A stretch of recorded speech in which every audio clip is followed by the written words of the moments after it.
जिस घर के पास वो मुझे छोड़कर गए थे, वही घर अब अकेली थी। वो लोग वहां रहते थे और मैंने वहीं रहना शुरू किया। उन्हीं के साथ मैंने अपना वक्त बिताया।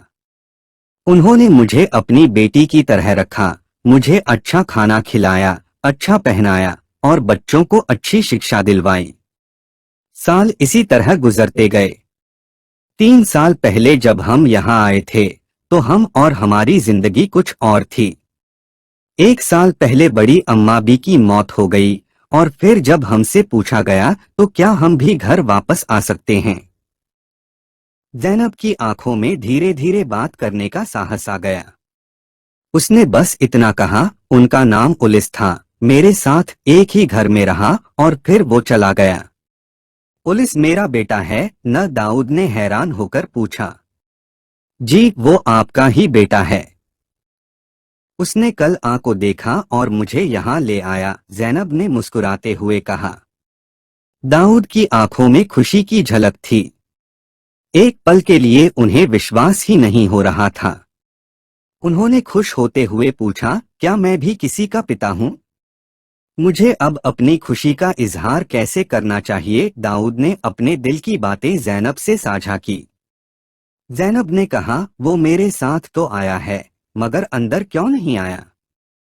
दाऊद मुस्कुराते हुए बोले, जब वह तुम्हारे साथ आया है तो फिर वह अंदर क्यों नहीं आया? वो मुझे यहाँ छोड़कर अपने दोस्त से मिलने गया है, थोड़ी देर में वापस आएगा, जैनब ने कहा। दाऊद वापस बैठ गए, उनके चेहरे पर शांति और संतोष था। वह अपने मौला का धन्यवाद कर रहे थे कि आखिरकार उनके बेटे से मुलाकात हो पाई।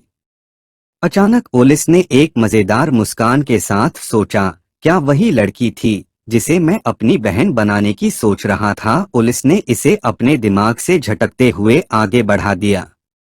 यह सब सोचते हुए वह दर्द के साथ विश्वविद्यालय से लौटने का इंतजार कर रहा था। तभी उसे गाड़ी का हॉर्न सुनाई दिया और एक नजर में गाड़ी आकर रुक गई। ड्राइवर ने गाड़ी का पिछला दरवाजा खोला। गाड़ी से उतरी और कमरे की तरफ जाने लगी। जैसे ही उसे लॉन में खड़ा हुआ एक अजनबी दिखाई दिया, उसने रुककर उसे हैरान होकर देखा। फिर वह हैरानी और उलझन के साथ उसके पास चली आई। पुलिस को सामने खड़ा देखकर वह दंग रह गई। फिर चौंकते हुए बोली, क्या आप मेरे घर तक भी आ गए? पुलिस ने जोर से हंसते हुए कहा, पहली बात तो यह है कि मैं तुम्हारा भाई उलिस हूँ। पुलिस के इस खुलासे पर को यकीन नहीं हुआ। मेरा भाई? वो भी इतने बड़े होकर? उसने हैरानी से पुलिस को देखा और फिर कहा, कहाँ से आ गए आप? अब तुम मुझ पर यकीन करो जैसे मैंने किया है। पुलिस ने मुस्कुराते हुए कहा। मैं कैसे यकीन कर लूं? उसने आंखें फाड़ते हुए पूछा। तुम्हारी प्यारी बहन, तुम्हें यकीन करना ही पड़ेगा, जैसे मैंने किया। पुलिस ने अपनी ओर इशारा किया। ठीक है, छोड़ो इन बातों को, चलो मैं तुम्हें अपनी माँ से मिलवाता हूँ। वो तुम्हारा बहुत इंतजार कर रही हैं, साथ ही किचन में तुम्हारी पसंदीदा डिश भी बना रही हैं। पुलिस ने उसका हाथ पकड़ा और हवेली की अंदर की ओर बढ़ा। अगले दिन दूसरे दिन जब यूनिवर्सिटी चली गई तो हमजा भी दाऊद से मिलने आया। ताया, उसने मुस्कुराते हुए कहा। दाऊद ने अखबार से अपनी नजरें हटाकर सामने देखा तो वह हैरान रह गए।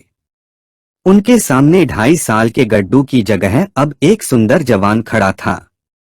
हमजा को सामने देखकर उनकी आंखें भर आईं और उनकी जुबान जैसे थमसी गई। उन्होंने उठकर उसे गले से लगा लिया और फिर कहा, मेरे लहते जिगर, मुझे माफ कर दो। मैंने तुमसे कुछ नहीं किया। तुम पर बुरा वक्त आया, मैंने कुछ नहीं किया। हमजा ने दाऊद को दिलासा देते हुए कहा, ताया, मुझे किसी से कोई शिकायत नहीं है। हमारी तकदीर में अलगाव था। तकदीर से जो लिखा है वो नहीं टल सकता।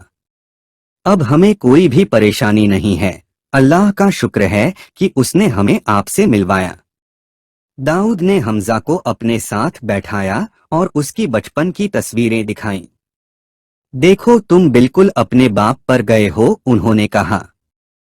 हमजा ने तस्वीरों को देखा और कहा, ताया, मुझे अब समझ आ रहा है कि आप कितने दर्द में थे। फिर दाऊद ने हमजा से उसकी पढ़ाई और नौकरी के बारे में पूछा। वह उनकी बातें बहुत ध्यान से सुन रहे थे।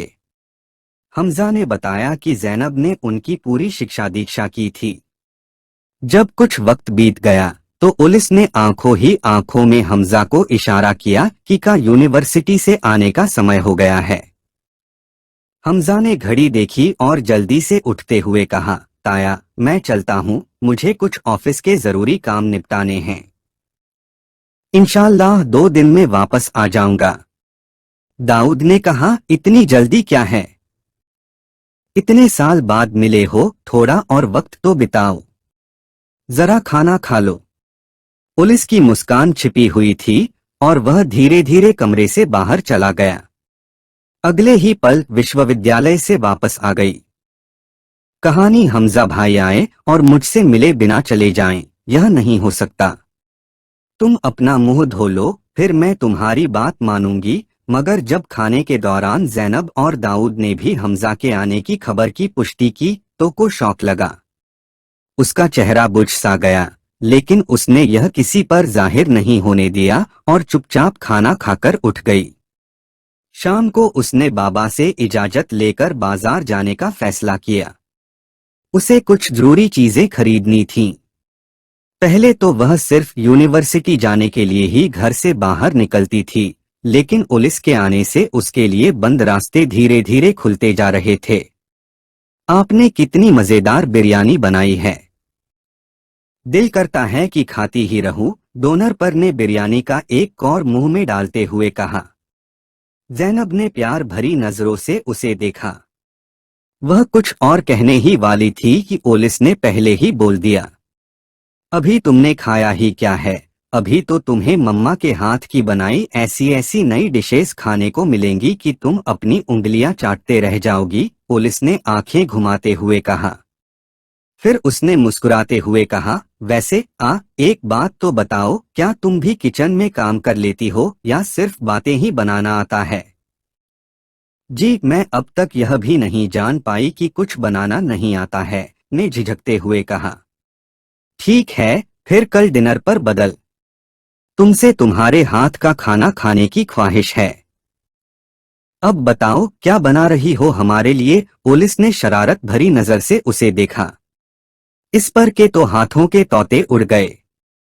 मुझे तो बस ऑमलेट और चाय बनाना आता है, उसने घबराते हुए कहा। हाँ हाँ हाँ, चुप। देखो, 1 मिनट में मैंने तुम्हारा दूध का दूध और पानी का पानी कर दिया। पुलिस ने जोर से हंसते हुए उसका मजाक उड़ाया। तुम तो चुप ही रहो। मैं मम्मा से बात कर रही थी, ने अपनी खीज को छिपाते हुए कहा। मैं क्यों चुप रहूं? क्या कोई जबरदस्ती है? पुलिस ने कंधे उचकाते हुए कहा। तुम्हें किसने बीच में टांगे अड़ाने को कहा है? लगता है तुमको खौफ है कहीं हड्डी बन जाओ, ने चिढ़ते हुए कहा। रफ, बाबा देखिए, आज ये मुझे हड्डी बनाने पर तुले हुए हैं। कल को घर से निकालकर बाहर कर देंगे। पुलिस ने इस मजाक को किया। मुझे क्या जरूरत है तुम्हें घर से निकालने की, यूं ही मुझे इल्जाम लगा रहे हो, रोते हुए बोली। फिर ज़ैनब ने पुलिस को गुस्से से देखा और कानों को हाथ लगाते हुए कहा, मैं चुपचाप खाना खा सकूं, बुरा मत मानो, ने मुस्कुराते हुए उसकी कमर को सहलाया और दाऊद और ज़ैनब ने भी मुस्कुराकर बात का असर कम किया।